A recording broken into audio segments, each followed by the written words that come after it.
ጠቅላይ ሚኒስትር አብይ አህመድ ከሶማሊያው ፕሬዝዳንት ሐሰን ሼህ መሐመድ ጋር እንግዲህ ከሰሞኑ ተወያይተዋል። የነዚህ የሁለቱ ሀገራት መሪዎች በተለይም በሁለቱ ሀገራት መካከል 11 ወር ወይም ደግሞ 1 ዓመት ስለሚጠጋ ጊዜያት ባለፉት ጊዜያት ውስጥ የነበረው ቁርሾ ወደ መፈታት ከመጣ በኋላ የተደረገ ሌላኛው በመሪዎች ደረጃ የተደረገ ውይይት ነው።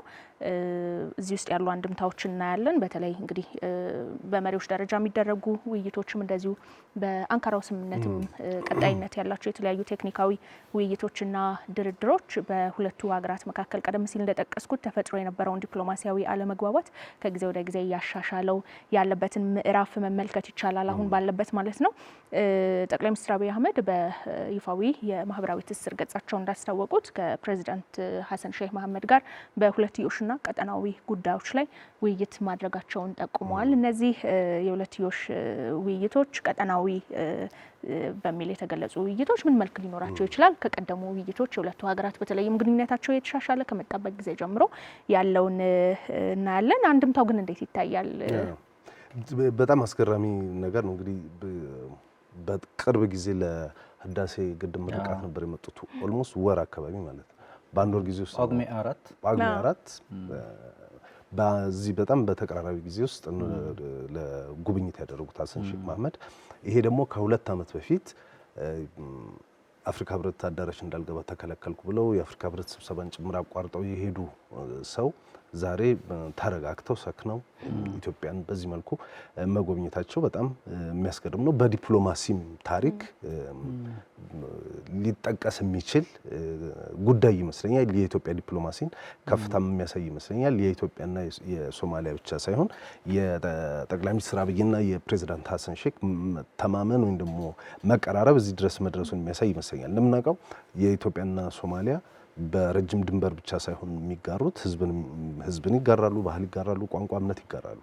ከሶማሊያ ቀጥሎ ብዙ የሶማሌ ማህበረሰብ የሚኖርባት ሀገር ኢትዮጵያ እንደሆነችም እናውቃለን። ይሄ በተሳሳተ ፖሊሲ ወይም ደግሞ ኢትዮጵያን ሚስ አንደርስቱድ በማድረግ ከዚህ በፊት ግጭት ውስጥ የገቡባቸው አጋጣሚዎች እንደነበሩ እናስታውሳለን። ያ ሁሉ ሆኖ ግን ኢትዮጵያ ሁልጊዜም ለሶማሊያውያን ወንድም ህዝብ ነው።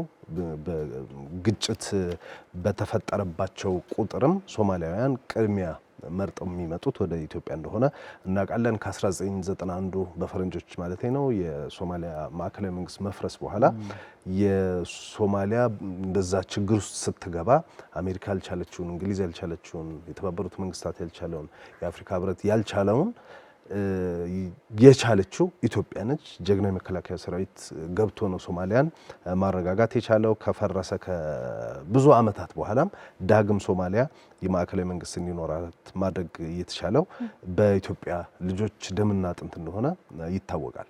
ይህን ጦርነቱ የሶማሊያ ህዝብ ያውቀዋል። በተደጋጋሚም በሰልፍ ጭምር ይህንን የመሰከረበት ሁኔታ አለ።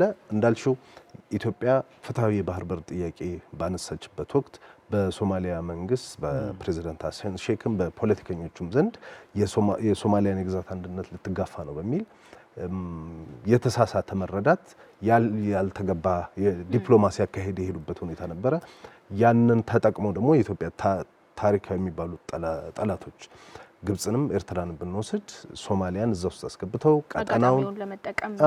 ቀጠናውን ኢትዮጵያንም ለማተራመስ ብዙ ርቀት ሄደው ነበረ። ነገር ግን የኢትዮጵያም የሶማሊያም ወዳጅ የሆኑት የቱርኩ ፕሬዝዳንት ኤርዶጋን በፈጠሩት ምቹ ሁኔታ የአንካራው ስምምነት ከተፈረመ በኋላ በሁለቱ ሀገሮች መካከል ያለው ግንኙነት ኖርማል ሆኗል። የዲፕሎማሲ ግንኙነቱ ተመልሷል። በሞቃዲሾም በአዲስ አበባም ፕሬዝዳንት ሐሰን ሼክ ደግሞ በጣም ትልቅ ለውጥ ነው ያመጡት። ዛሬ ፕሬዝዳንት ሐሰን ሼክ የኢትዮጵያ የህዳሴ ግድብ ማንንም እንደማይጎዳ የሚከራከሩ ሰው ናቸው። የኢትዮጵያ የባህር በር ጥያቄም ፍትሐዊ ነው የሚል አቋም አላቸው። ይህን ደግሞ በቅርብ አልአረቢያ ጋር በነበራቸው ቆይታ አመልክተዋል። የኢትዮጵያና የሶማሊያ ግንኙነት በዚህ መልኩ በጣም ኖርማል ይሁን እንጂ የሶማሊያ ውስጥ ፖለቲካ ግን አሁንም የተረጋጋ አይደለም። የሶማሊያው ፕሬዝዳንት ወደ ተለያዩ ሀገራት የሚያደርጓቸው ጉዞች አንደኛው ከራሳቸው ሀገር ውስጥ ያለ ችግር ጋር የተገናኘ ነው። እንደምናውቀው የህገ መንግስት ማሻሻላቸውን አዲስ የምርጫ ስርዓት ማውጣታቸውን ተከትሎ ከክልሎቹ ጋር ግጭት ውስጥ ናቸው ሐሰን ሼክ። በተለይ ደግሞ ፑንትላንድ ከሁለት ዓመት ሊያልፈው ነው ለማዕከላዊ መንግስት እውቅና አልሰጥም ካለ የጁባላንድ እንደዚሁ እና ደግሞ ሳውዝ ዌስት የሚባለው ክልልም ለሐሰን ሼክ መንግስት እውቅና አልሰጥም ብሏል። ይሄ ፍጥጫዎቹን በከፍተኛ ሁኔታ ጨምሯል። የሶማሊያ ፓርላማ ውስጥ በቀደም እሁድ ዕለት ራሱ ትልቅ ቀውስ ተፈጥሮ ነበረ ከዚህ ከክልሎቹ ጋር በተገናኘ ማለት ነው። ሁለተኛው የጸጥታ ችግር ነው።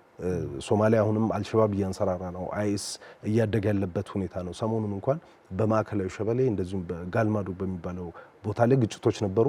ከቱርክ የመጡ ከሶሪያ የመጡ አሸባሪዎች ሁሉ የተያዙበት ሁኔታ ነበረ። የሞቃዲሾ ማዕከላዊ ማረሚያ ቤትን ለመስበር ሙከራዎች ተደርገው ነበረ። ይሄም ሌላኛው የእሳቸው ስጋት እንደሆነ ይታወቃል። የሰላም አስከባሪው የገንዘብ የበጀት ጉድለት እንደዚህ አይነት ችግሮች ውስጥ ከተውታል። ሌላኛውና ዋነኛው ደግሞ ከሶማሌላንድ ጋር የገቡበት ቀውስ ነው። ሶማሌላንድ 30 ዓመቷ ነው ከራሷን መንግስት ካወጀች፣ የራሷን ምርጫ እያደረገች ነው። ምናልባት ዛሬም የሶማሌላንዱ ፕሬዚዳንት ልክ ጅቡቲ እንደሄዱት ዱባይ እንደሄዱት ኳታር እንደሄዱት ኬንያ እንደሄዱት ወደ ኢትዮጵያ ይመጣሉ የሚል ጭምጭምታዎች ይጠበቁ ነበርና እሱም ለሶማሌላንድ እውቅና ሊሰጥ ይችላል የሚለው ስጋትም የሐሰን ሼክ ሌላኛው ስጋት ነው። ሌላው ደግሞ በጁባላንድ ጋር የገቡበት ዋነኛ ስጋት እሱ ነው።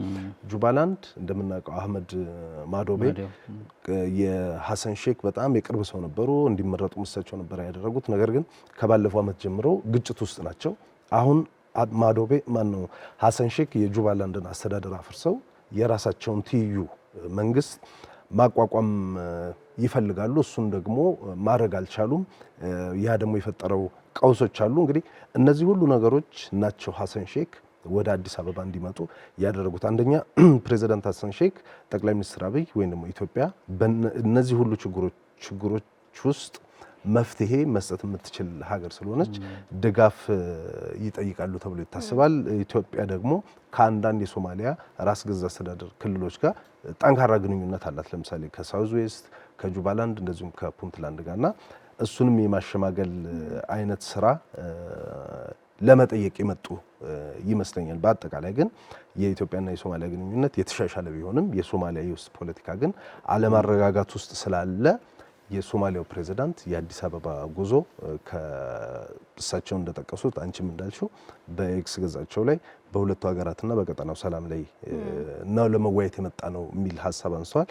ነገር ግን የሀገራቸው መረጋጋት ስላሳሰባቸው ኢትዮጵያ ደግሞ በዛ ደረጃ የቀጠናውም አንከር ስቴት ስለሆነች እሱን ድጋፍ ለመጠየቅ የመጡ ይመስለኛል። መልካም ያነሳቸው ነጥቦችን ጨምሮ ኢትዮጵያ በቀጠናውም ካላት ተጽዕኖ አንጻር እንደዚሁም ደግሞ የሁለትዮሽ ግንኙነት በራሱ ደግሞ ከሶማሊያና በኢትዮጵያና በሶማሊያ መካከል ሊኖር የሚገባው እነዚህ ሁሉ ጉዳዮች እንግዲህ ቀጠናዊ ሰላምንም የመወሰን አቅማቸው ትልቅ ስለሆነ ተጽዕኗቸው ከፍ ያለ ነው ማለት ይቻላል። በእነዚህ ሁለት መሪዎች መካከል የተደረገው የሁለትዮሽም ይሁን የቀጠናዊ ጉዳዮች ውይይት ኢትዮጵያ አዲሱ በተለይ ለጎረቤት ሀገራት ትኩረት የሚሰጠው የውጭ ግንኙነት ፖሊሲዋ ውጤታማ በሚባል መንገድ ላይ ለመሆኑ ከሶማሊያ ጋር ያለው አሁን ትክክለኛ መስመር ላይ የሚገኘው ዲፕሎማሲ እንቅስቃሴያችን እንደማሳያ መነሳት የሚችል ነው።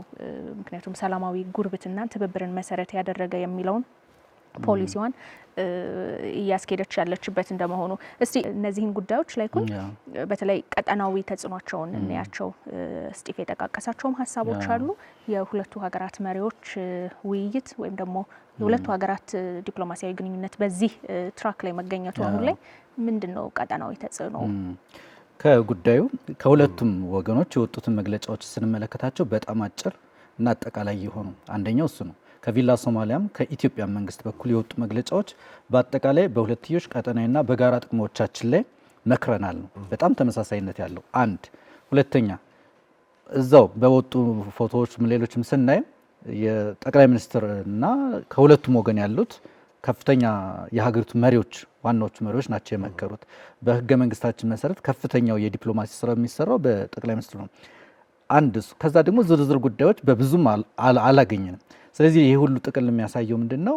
በጣም ጥሩ የሆነ ግን ደግሞ በጥንቃቄ የሚያዝ በሁለቱ ሀገራት የከፍተኛ መሪዎች የመጀመሪያ ያስተዳድሩ የመጀመሪያ ሰዎች የተደረገ ነው። ይህ አጠቃላይ የነበረውን ሁኔታውን ይነግረናል፣ ዝርዝር ጉዳዮች ስለሌሉ። ነገር ግን ነጥቦቹን ማገጣጠም ጉዳዩ ምን እንደሆነ ለማጠየቅ ያግዘናል። በኢትዮጵያና በሶማሊያ መካከል ያለው የዲፕሎማሲ ግንኙነት ከኢትዮጵያ አንጻር የሚቃኘው በሶስት ጉዳዮች ሊሆን ይችላል። የመጀመሪያው ጉዳይ በሶማሊያ ያለ ሶማሊያ የሆነ የመስፋፋት በተለያዩ ዘመናትም የተመለከትነው ታላቋ ሶማሊያ የሚሉ እሳቤዎች ነበሩ። እነዛ ግንኙነቱን ከፍ ዝቅ ሲያደርጉት ተመልክተናል።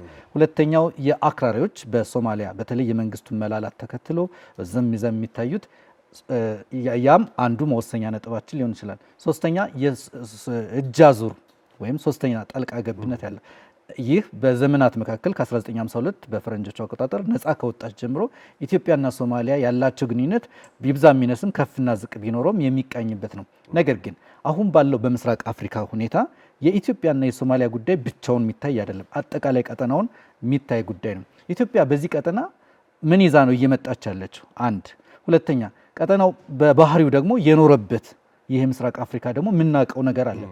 ሶስተኛ ከሶማሊያ ደግሞ ምን ይፈልጋል? ከአንደኛው እንጀምር። ኢትዮጵያ በዚህ ጊዜ መተንፈሻ ፈልጋለሁ፣ የባህር በር ፈልጋለሁ። ስለዚህ የቀደመው የመሽኮርመም ዲፕሎማሲ አይሰራም ብላ ወደፊት መጣለች። ስለዚህ ይህ ነገሩን የተወሰነም ቢሆን ይወዘውዘዋል። አካባቢው የተወሰነም ቢሆን ጥያቄ ያላት ኢትዮጵያ ከዚህም ጋር እየመከረች ነው፣ ከዛም ጋር እያለች ነው፣ በር እየፈለገች ነው። ስለዚህ ነገሩ እንደቀደመው ሊሆን አይችልም። መደራደሪያዎች ሊኖሯት ይችላሉ።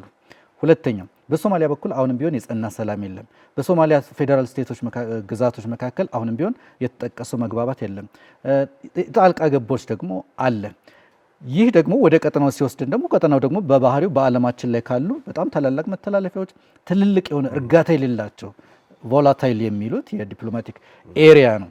ስለዚህ እነዚህ ሁሉ ተደማምረው ኢትዮጵያና ሶማሊያ ባላቸው ግንኙነት ኢትዮጵያም ጥቅሟን ለማስከበር በሁለትዮሽ የተባሉ ሶማሊያም ደግሞ የምትፈልገዋል። ለምሳሌ የተጠቀሰው ጉዳይ በሶማሊያ ውስጥ አሁንም ቢሆን የፌዴራል ስቴቶቹና የማዕከላዊ ቪላ ሶማሊያ አስተዳደር የጠነከረ አልሆኑ ብሎ ተቸግሯል። ይህ በተለያዩ ምክንያቶች ሊሆን ይችላል።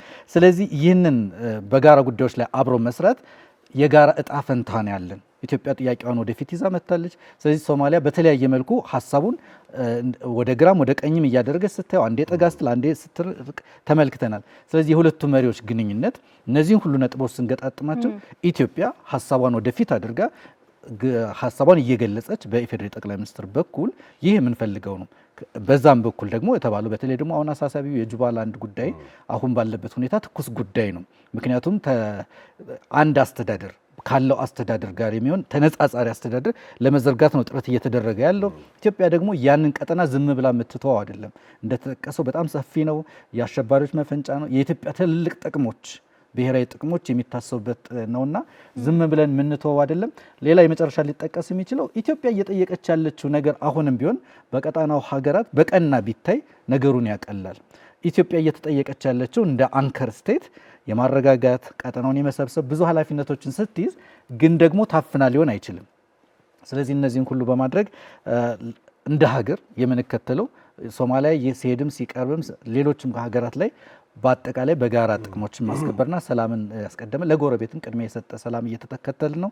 ስለዚህ በሁለቱ መሪዎች መካከል እነዚህ በጥልቀት ተመክረዋል ብዬ አስባለሁ። ካለንበት ቀጠና ምስራቅ አፍሪካ ወደ መካከለኛው ምስራቅ ደግሞ እንሻገርና የእስራኤል ሐማስን ጉዳይ እናገኛለን በሶስተኝነት። ከመሸጋገሪያ በኋላ እንመለሳለን። ክቡራን ተመልካቾች